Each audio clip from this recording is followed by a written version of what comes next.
हमनी के संस्कृति, हमनी के संस्कार सदा रहे हमनी के साथ। भारत के महान ग्रंथ और काव्य सब के संपूर्ण संकलन सब्सक्राइब करें तिलक।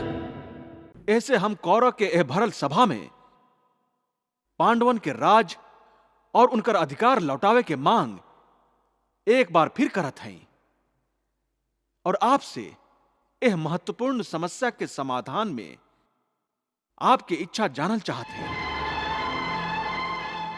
बताएं महाराज, बताएं, का आप पांडव के उनका अधिकार से वंचित रखल चाहते हैं?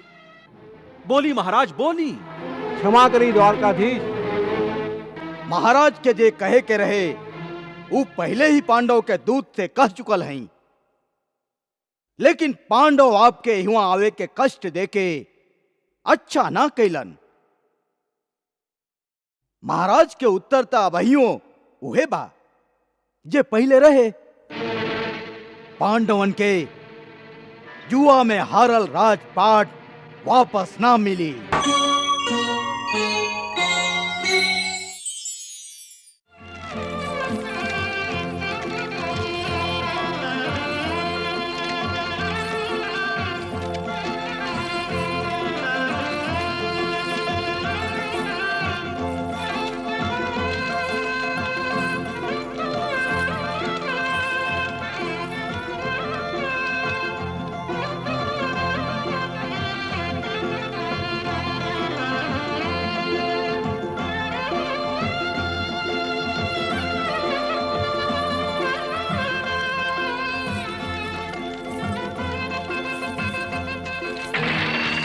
भगीना, भगीना, भगीना। हाँ भइल मामा जी।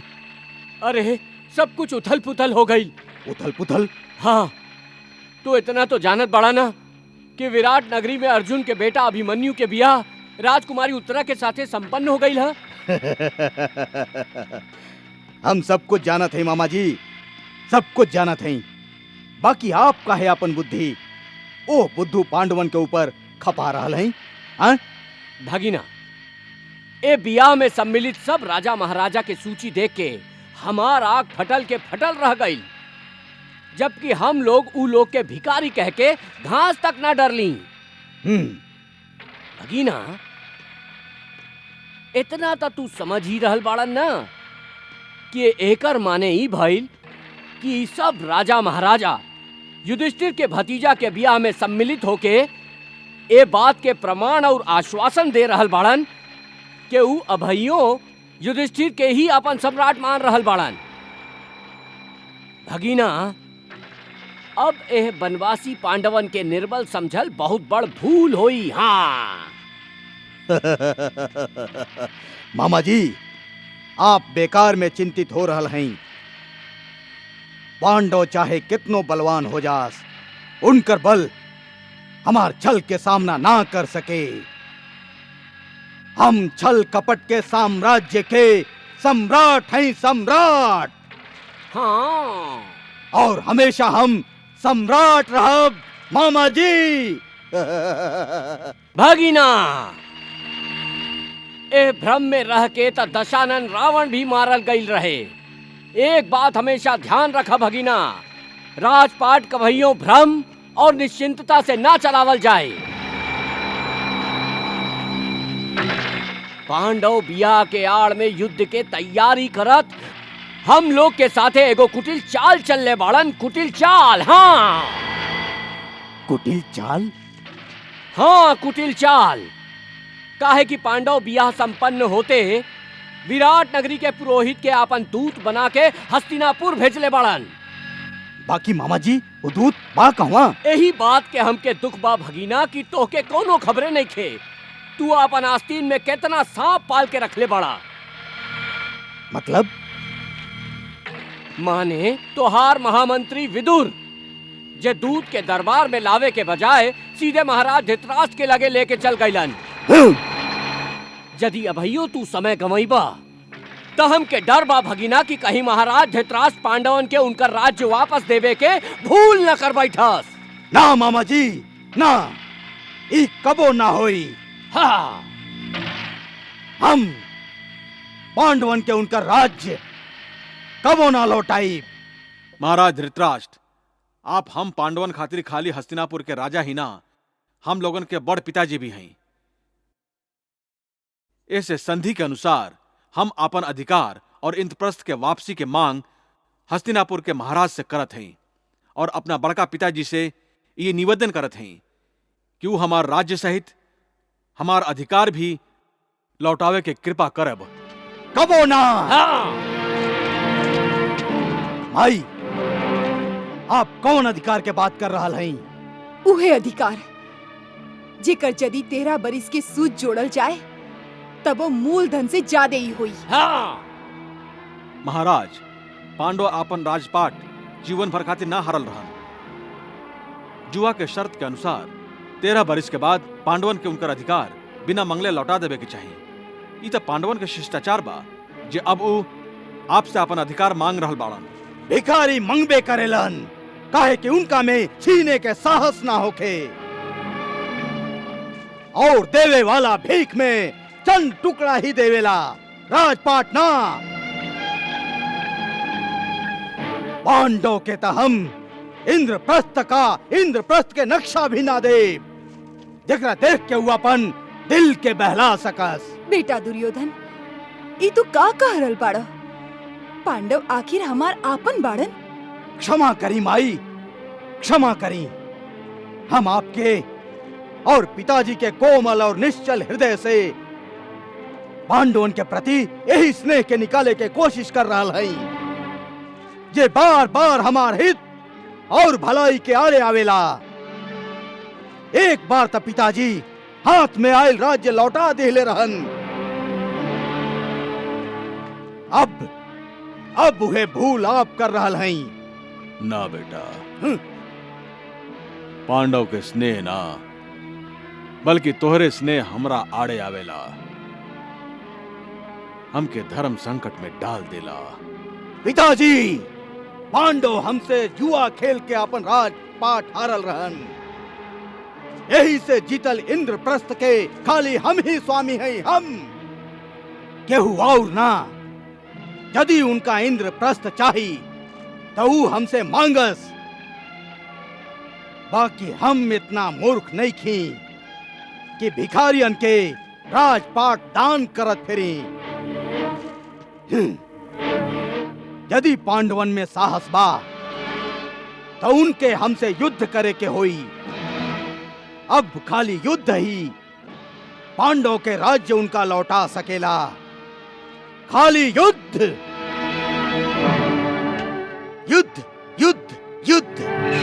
अब खाली युद्ध ही हुई और कुछ ना। यदि दुर्योधन के युद्ध से बड़ा चाव बा, अपन मृत्यु से बड़ा लगाव बा, हम ओकरी मनोकामना जरूर पूरा करब। हाँ, हम ओकर युद्ध के ललकार के स्वीकार करत हैं। दूत भेज के हम अपन बहुत अपमान कर चुकली, बाकी अब ईंट के जवाब पत्थर से देवे के समय आ गइल बा। गौरव से हम अपन एक एक अपमान के बदला ले। भीमसेन ठीक कह रहल बाड़न। दुर्योधन बात से सीधे रास्ता पर आवे वाला निखे। हम लोग शांति से पांडव के अधिकार मांग के बहुत शिष्टाचार निभा दिली, बाकी दुर्योधन शिष्टाचार के ना तलवार के भाषा समझेला। हम तो पहले ही कहले रही कि हम लोग के दूत भेज के समय नष्ट ना करे के चाहिए, बल्कि हस्तिनापुर पर चढ़ाई करे के चाहिए। हम देख रहा हैं कि आप लोग के विचार के एक एक शब्द क्रोध के अग्नि में लिपटल बा, जबकि आपके क्रोध उचित बा, बाकी क्रोध प्रकट करे के समय उचित नहीं है। क्रोध में एगो शक्ति बा जे के हम लोग के युद्ध भूमि खातिर संभार के रखे के चाहिए, और युद्ध से पहले धर्म के अनुसार हम लोग के एक अंतिम उपाय करके देख लेवे के चाहिए। धर्म मनुष्य के विनाश के पथ पर आगे बढ़े से रोके के प्रयास करेला, और अभी शांति के आशा के सब द्वार बंद नहीं के भइल। केशव, शांति के द्वार? हमके तो खाली युद्ध के द्वार ही खुलल दिखाई दे रहल बा, जेकरा चौकट पर खड़ा दुर्योधन हम लोग का युद्ध के चुनौती दे रहल बा, ललकार रहल बा।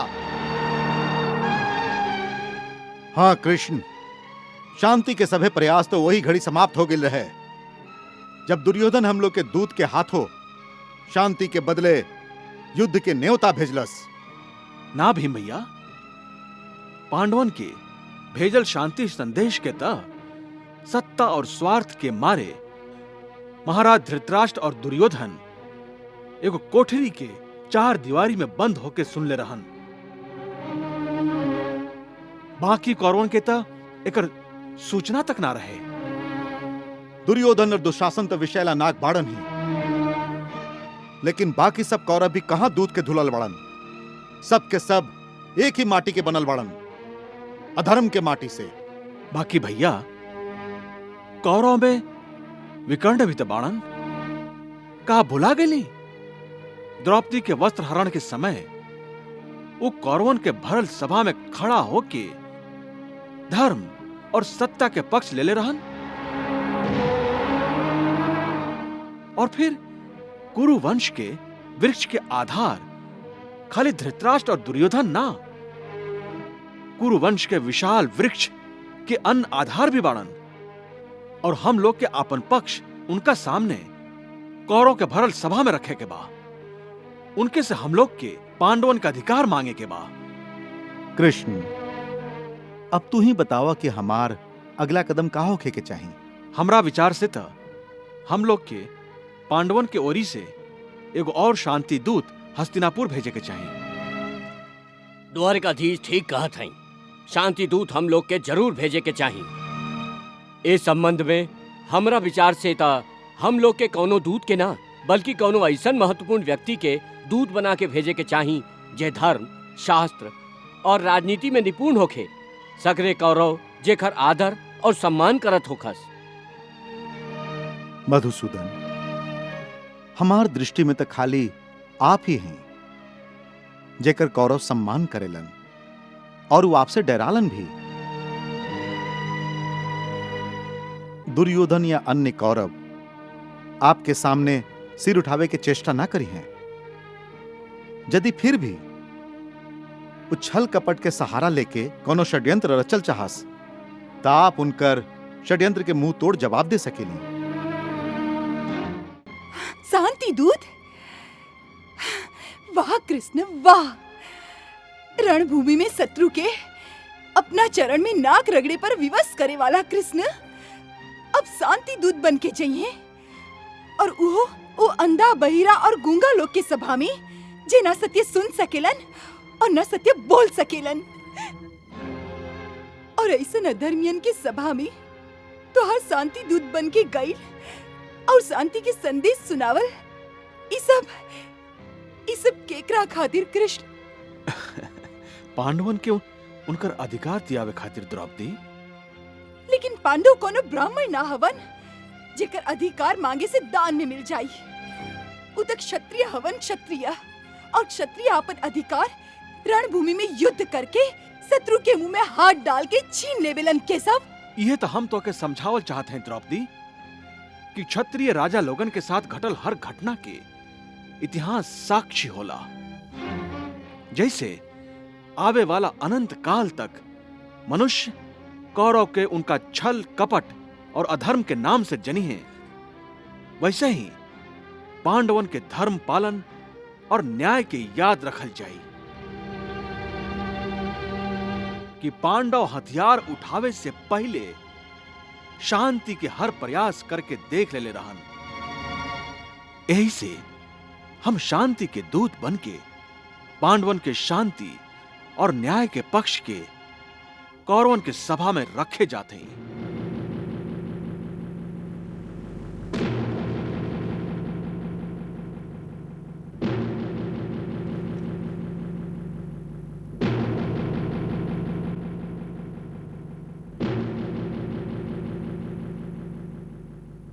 महाराज धृतराष्ट्र, आप कौरव कुल के सर्वश्रेष्ठ हैं।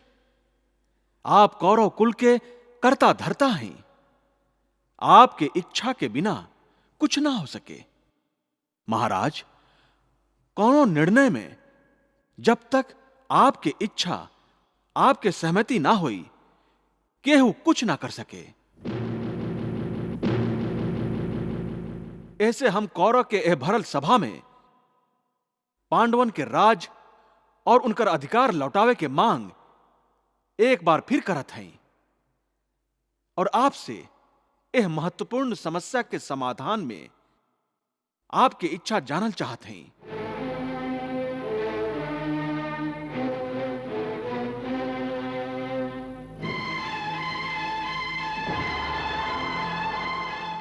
बताएं महाराज, बताएं, का आप पांडव के उनका अधिकार से वंचित रखल चाहते हैं? बोली महाराज, बोली।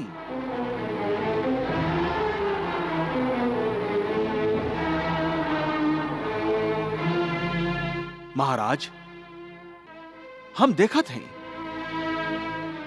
और आपके अपना आंख से दिखावल चाहते हैं कि कौरव के सभा में हर आसन बेचैन बा। शब्द सिमट के चेहरा पर भाव बन गई बा। मुखमंडल के रेखा चिंता के जाल बुन रहल बा और एह जाल में हमके पूरा भारतवर्ष दिखाई दे रहा है। जे चिंता के जाल के पीछे से आज कौरव और उनका महाराज के ओर आशा से टकटकी बांध के देख रहा है। इतिहास के खाली आप ही के ना, संपूर्ण कौरव के निर्णय के भी प्रतीक्षा बा। ऐसे महाराज, कुछ भी कहे से पहले अपना निर्णय के हर शब्द के भविष्य के धर्म कांटा पर तौली और फिर बोली महाराज, फिर बोली।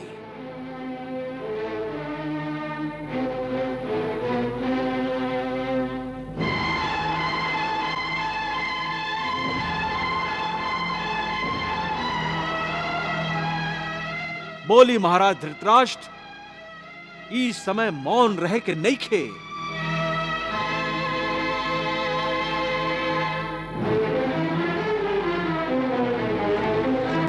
क्षमा करी द्वारकाधीश। महाराज के जे कहे के रहे वो पहले ही पांडव के दूत से कह चुकल हैं, लेकिन पांडव आपके युवा आवे के कष्ट देके अच्छा ना कैलन। महाराज के उत्तर ता वहियों उहे बा जे पहले रहे। पांडवन के जुआ में हारल राजपाट वापस ना मिली। यदि महाराज के यह उत्तर बा त ई उत्तर हम महाराज के मुख से एह भरल सभा में सुनल चाहते हैं। हे द्वारकाधीश, हम एक पिता हैं और हम आपके समझा ना सकी कि एक पिता के विवशता का होला, लेकिन आप पांडव के भी तो बड़का पिताजी हैं। आप उनका विरुद्ध कैसे जा सकते हैं? पांडव स्वयं आपके आज भी आपन पिता समान मानेलन। परम प्रतापी युधिष्ठिर और उनकर अनुज आपके और कुरुकुल के सब बढ़ के आपन आदरणीय प्रणाम भेजले बाड़न। हमसे याचना कैलन कि उनका प्रति हम आप सब जेठ से आशीर्वाद ग्रहण करें।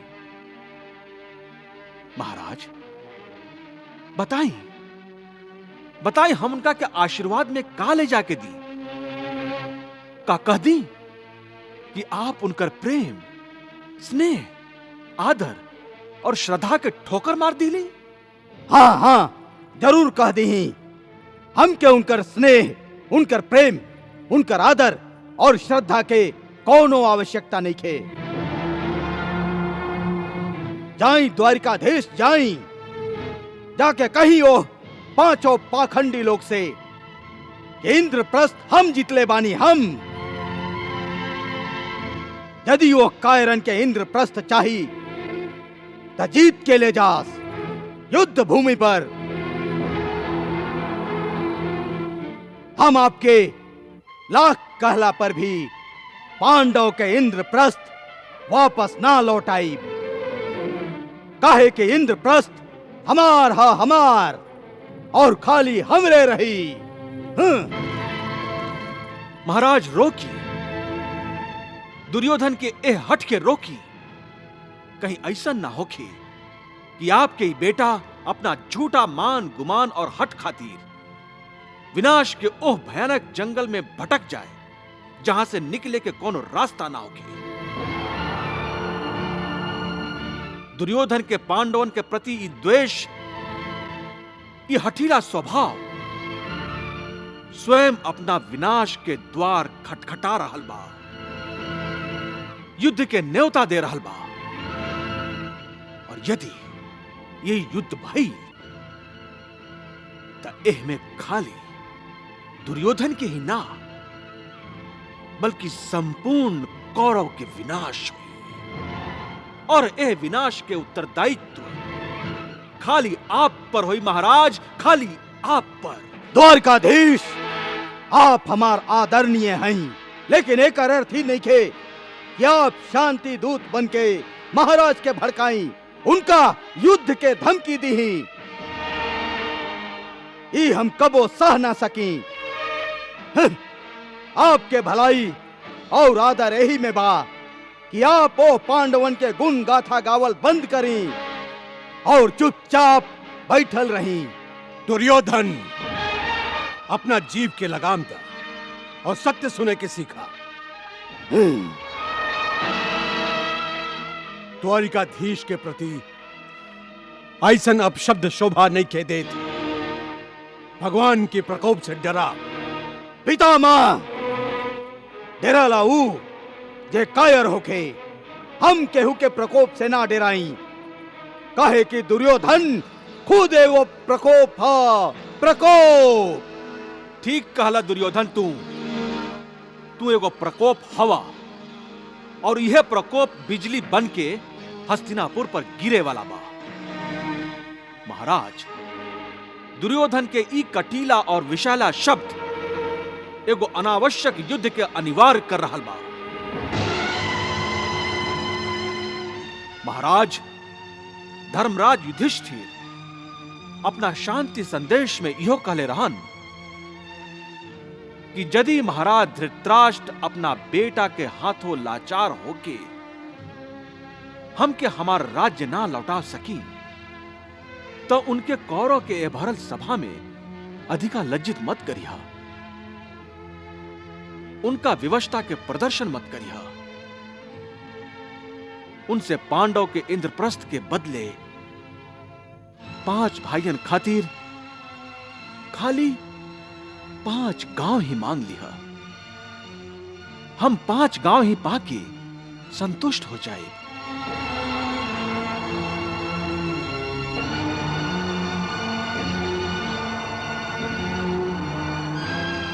हम वो भिखारियन के 5 गांव तक का सुई के नोक के बराबर भी जमीन ना दे। ई हमार अंतिम और अटल निर्णय है। हे मधुसूदन, हमरा मन में प्रिय पांडवन के प्रति कोनो पाप भावना नहीं खे। हम आजो उनका के उतने ही प्रेम करीले जितना अपन बेटन के करीले। हे जनार्दन, तू तो सब जाना ताड़ा। हमार शरीर जरूर एह राज सिंहासन पर बैठल बा, लेकिन हमरा आत्मा के केहू संबंध के प्रेम जाल में फंसा के कोनो अनहार कारागार में बंदी बना देले बा। हम इस संबंध में विवश हैं, हम विवश हैं। हम कुछ ना कर सके, हम कुछ ना कर सके।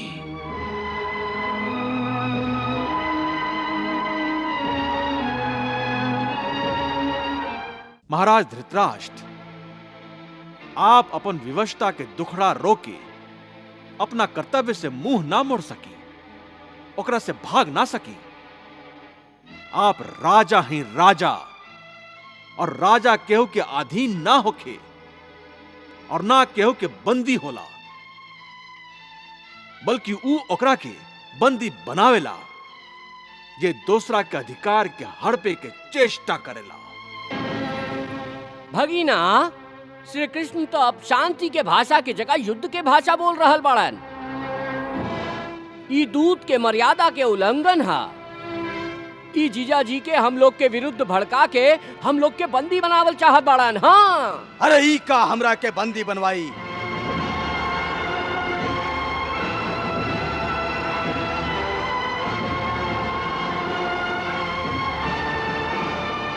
हम ही एकरा के बंदी बना ले।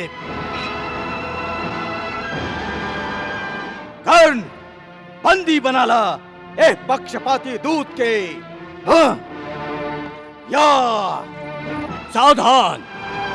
केहू भी द्वारकाधीश के तरफ एक कदम बढ़ावे के साहस कैलस तो हेजे यही दरबार में माथा के ढेर लगा दे। सत्य की बैठ जा।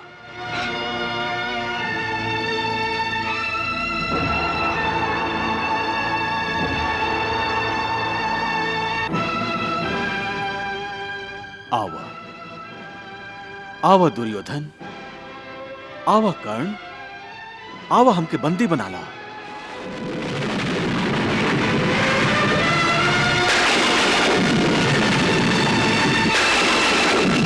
आओ।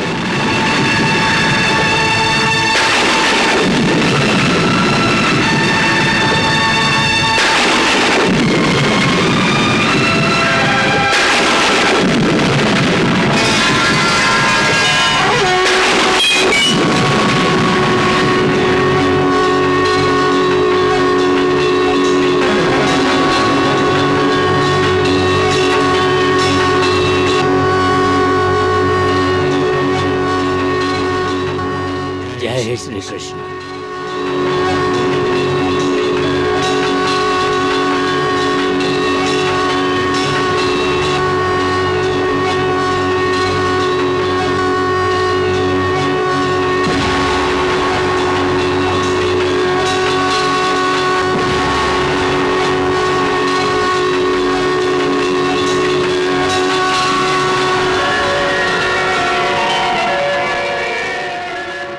चला सात्यकी,